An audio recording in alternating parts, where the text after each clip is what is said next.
నీ నోరు బాగుగా తెరువుము, నేను దాని నింపెదను. 81వ కీర్తన 10వ వచనం. ప్రార్థన చేయటానికి ఈ వాక్యం ద్వారా ఎంత ప్రోత్సాహం దొరుకుతుంది.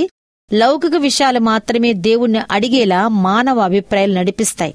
ఎందుకంటే దేవుని దగ్గర నుండి పరలోక విషయాలు పొందటానికి తగిన అర్హత మనకు లేదన్న తలంపులు మనలో ఉన్నాయి. అయితే మనం గొప్ప ఆశీర్వాదాలకై మనవి చేసుకోవాలని ప్రభువు కోరుకుంటున్నాడు. ప్రార్థన అనేది నోరు తెరిచినంత సులువుగా రావాలి. అది సహజంగా ఉండాలి. ప్రార్థించేటప్పుడు మాటలు స్వేచ్ఛా ప్రవాహాల బయటకు రావాలి. ఒక వ్యక్తి ఎంత ఆసక్తిపరుడైతే అంత బాగా తన నోరు తెరుస్తాడు. మనం విజ్ఞాపనలు చేసేటప్పుడు ఆత్మ తీవ్రతతో చెయ్యాలని ఈ రోజు ధ్యానవాక్యం మనల్ని అధికంగా కోరుతూ ఉంది.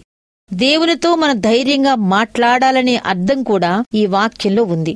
ఆయన చేతిలో ఉన్న అనేకమైన గొప్ప ఆశీర్వాదాలను మనం అడిగి తీసుకోవాలట. మన ధ్యానవాక్యాన్ని పూర్తిగా చదువుదాం. ఐగుప్తీయుల దేశం నుండి నిన్ను రప్పించిన నీ దేవుడనగు యెహోవాను నేనే. నీ నోరు బాగుగా తెరువుము, నేను దాన్ని నింపెదను.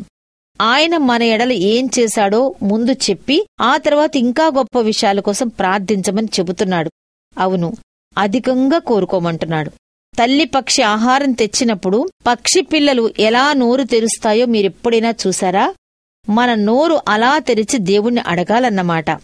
నీళ్ల తొట్టెలో ఒక స్పాంజిని పడవేస్తే అది నీటిని ఎలా పీల్చుకుంటుందో అలా దేవుని ఆశీర్వాదాలను మనం నోరు బాగా తెరిచి తాగాలన్నమాట. మనం నింపబడటానికి సిద్ధంగా ఉంటేనే దేవుడు మనలను తన దీవెనలతో నింపటానికి సిద్ధపడతాడు. మన అవసరాలు మన నోళ్లను బాగా తెరిచేలా చెయ్యాలి.